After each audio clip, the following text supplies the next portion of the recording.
د افغانستان 2020 د ورځنۍ لوی مرستندویه برخلیک ټاکونکی کنفرانس نن په جنیوا کې د نړیوالې ټولنې د مرستو په تمه پیل شو.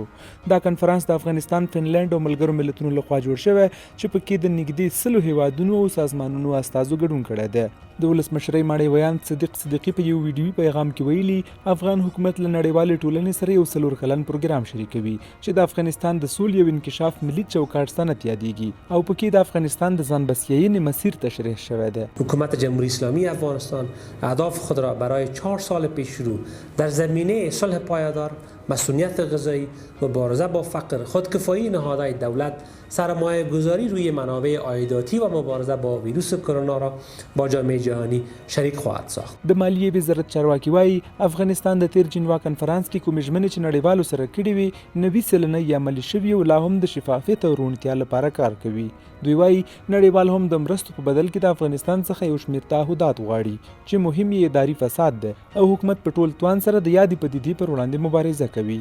د فساد سره مبارزه اصلي مورد دی چې په هغه کې هم د افغانستان حکومت خپل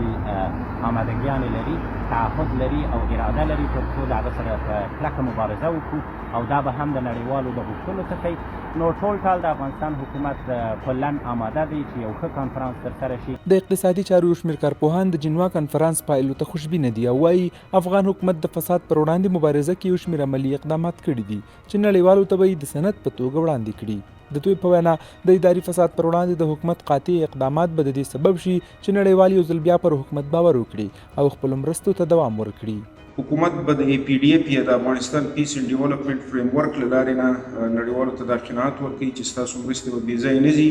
او د راروانو څو کلونو لپاره چې کومې مرستې نړیوالې کیږي د هغه به په تمام شفافیت سره د بېروزګارۍ د ختمولو،